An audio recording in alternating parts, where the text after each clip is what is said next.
ജയിലുകളിൽ ഇനി ആട്ടിറച്ചി ഉണ്ടാകില്ല ജോഷി, മട്ടണില്ല. മട്ടൺ ഒഴിവാക്കാനാണ് തീരുമാനിച്ചിരിക്കുന്നത്. ആട്ടിറച്ചിയുടെ വർദ്ധിച്ച വില, തടവുകാർക്കുണ്ടാകുന്ന ജീവിതശൈലി രോഗങ്ങൾ, ഇതൊക്കെ കൊണ്ട് ഒഴിവാക്കാം മട്ടൺ എന്നുള്ളതാണ് ഇപ്പോഴത്തെ തീരുമാനം എന്നാണ് മനസ്സിലാക്കുന്നത്. മാത്രമല്ല ജയിലുകളുടെ പേര് മാറ്റുന്നതും ആലോചനയിലുണ്ട്.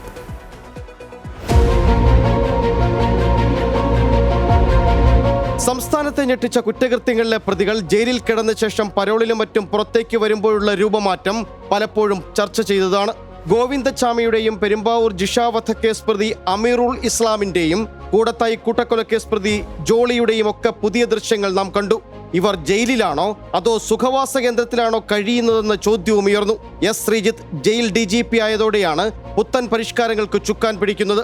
ആഴ്ചയിൽ ഒരു ദിവസം നൽകുന്ന മട്ടൺ ഒഴിവാക്കാനാണ് ആലോചന. 1450 രൂപയ്ക്കാണ് ജയിലിൽ ആട്ടിറച്ചി വാങ്ങുന്നത്.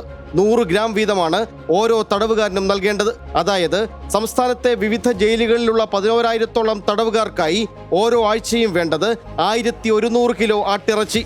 ആഴ്ചയിൽ 15,95,000 രൂപയുടെ ആട്ടിറച്ചി വേണം. തടവുകാർക്ക് കൊളസ്ട്രോൾ അടക്കമുള്ള ജീവിതശൈലി രോഗങ്ങൾ കൂടുന്നതിന് ഇത് കാരണമാകുന്നെന്നാണ് കണക്കുകൂട്ടൽ. ഇതുകൂടാതെ ഇവരുടെ ചികിത്സാ ചെലവും സർക്കാർ ഏൽക്കേണ്ടി വരുന്നു. മട്ടണ് പകരമായി ആരോഗ്യകരമായ പകരം ഭക്ഷണം ഏർപ്പെടുത്താനാണ് ധാരണ. ഇക്കാര്യത്തിൽ വിദഗ്ധ സമിതിയെ നിയോഗിച്ച് വിശദമായ പഠനം നടത്താനും തീരുമാനിച്ചിട്ടുണ്ട്. Editorial desk, big TV. S Vijayakumar, അപ്പോ ഇനി നോ മട്ടൺ, ജയിലിൽ ജീവിതശൈലി രോഗങ്ങളൊന്നും വരാതെ തടവുകാരൊക്കെ നല്ല ആരോഗ്യവാന്മാരായി പുറത്തിറങ്ങാൻ വേണ്ടിയിട്ടുള്ള ഒരു നല്ല തീരുമാനം, അങ്ങനെയാണോ കാണേണ്ടത്?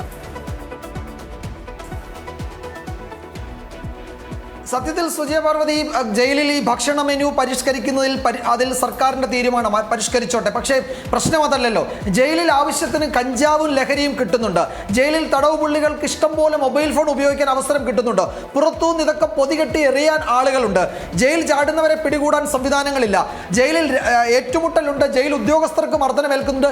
ജയിലിൽ കിടന്ന ഒരു വലിയ കുപ്രസിദ്ധ പ്രതി ഒരു കൊട്ടേഷൻ കൊടുത്തിട്ടുണ്ട്, കൊടിസുനി. അതൊക്കെയാണ് സുജയ തടയേണ്ടത്. അതൊക്കെ തടയാനാണ് പരിഷ്കരണം വേണ്ടത്.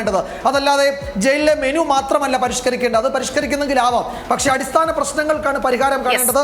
അതിന് പരിഹാരം ഉണ്ടോ എന്നാണ് നമുക്കറിയേണ്ടത്. ആഭ്യന്തര വകുപ്പിനോട് അതാണ് ചോദിക്കാനുള്ളത്. സുജയ, ജോഷി കുര്യൻ, എസ് ശ്രീജിത്തിന്റെ നേതൃത്വത്തിലുള്ള പരിഷ്കാരങ്ങളാണ്. അതിനെ നമ്മൾ പോസിറ്റീവായി കാണുന്നതിനൊപ്പം എസ് വിജയകുമാർ ഇപ്പോൾ ചോദിച്ചതുപോലെ ജയിലിലെ കാര്യങ്ങളൊക്കെ ഒന്ന് മെനയാക്കിയിട്ട് പോരെ മെനുവിലെ ഇടപെടൽ? അല്ല, അത് മെനയാക്കാനുള്ള ശ്രമങ്ങളും തുടങ്ങിയിട്ടുണ്ട് എന്നുള്ളതാണ് സംസ്ഥാന ജയിൽ വകുപ്പിൽ നിന്ന് മനസ്സിലാക്കുന്നത്. അതായത് ഇപ്പോൾ ഈ ആളുകൾ ജയിലിൽ ചാടുന്നു, അല്ലെങ്കിൽ ജയിലിനുള്ളിൽ മൊബൈൽ ഫോൺ ഉപയോഗിക്കുന്നു തുടങ്ങിയ പ്രശ്നങ്ങളൊക്കെ ഉണ്ടല്ലോ. അതിനെ ഇപ്പോൾ എന്തോ ഈ AI സാങ്കേതിക വിദ്യയോടെ വിദേശ രാജ്യങ്ങളിലേതുപോലെ സംവിധാനം ഏർപ്പെടുത്താൻ പോകുന്നു. ഒരു നിശ്ചിത ഇടവേളകളിൽ ജയിലിന് മുകളിൽ കൂടി ഈ ഡ്രോൺ പറത്തി ഒരു പരിശോധനയ്ക്ക് ജയിൽ വകുപ്പ് ഒരുങ്ങുന്നു. അങ്ങനെയുള്ള ചില പരിഷ്കാരങ്ങൾ കൂടി നടത്താൻ പോകുന്നു എന്നാണ് പറയുന്നത്. രണ്ടാമത്തേത്, ഇതൊരു ജയിലുകളിൽ നിന്നൊരു തിരുത്തൽ കേന്ദ്രങ്ങളാണല്ലോ. അതുകൊണ്ട് തന്നെ ജയിലുകളുടെ പേരുകൾ മാറ്റാൻ ഉദ്ദേശിക്കുന്നു എന്നാണ് മനസ്സിലാക്കുന്നത്. അതിൽ പ്രധാനമായും കറക്ഷൻ സെന്ററുകൾ, ജയിലുകളുടെ പേര് കറക്ഷൻ സെന്ററുകൾ എന്ന് മാറ്റാൻ പോകുന്നു. മാത്രമല്ല ഈ ഹൈ സെക്യൂരിറ്റി പ്രിസൺ ജയിലുകളുണ്ട്, അതീവ സുരക്ഷാ ജയിലുകൾ, അവയ്ക്ക് മാനേജ്മെന്റ് ഏരിയ എന്ന പേരിൽ അതിന്റെ പേര് മാറ്റാൻ ഉദ്ദേശിക്കുന്നു. അങ്ങനെയുള്ള ചില പരിഷ്കാരങ്ങളാണ് സംസ്ഥാനത്ത് വരാൻ പോകുന്നത്.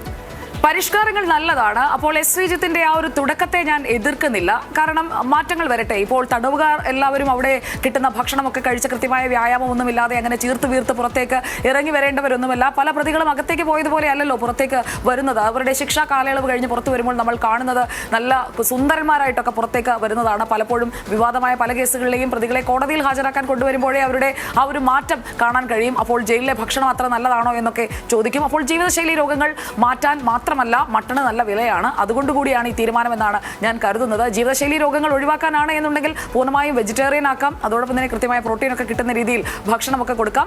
ജയിലിൽ കൃത്യമായ കാര്യങ്ങൾ ഏർപ്പെടുത്തേണ്ടത്, പ്രത്യേകിച്ചും ഈ ഫോൺ ഉപയോഗം അടക്കമുള്ള അവിടെയുള്ള തടവുകാർക്ക് കിട്ടുന്ന ചില അനധികൃത ആനുകൂല്യങ്ങളിലാണ് ആദ്യം ഇടപെടൽ വേണ്ടത്. അതുകൂടി ഒന്ന് കറക്റ്റ് ചെയ്യണം സാർ എന്നാണ് എസ് ശ്രീജിത്തിനോട് പറയാനുള്ളത്. അപ്പോൾ DNA ചോദിക്കാത്ത ചോദ്യം എന്താണ് ജയിലുകളുടെ കാര്യത്തിൽ?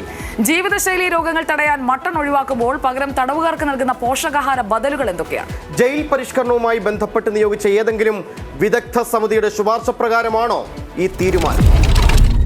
Big TV, without fear or favor.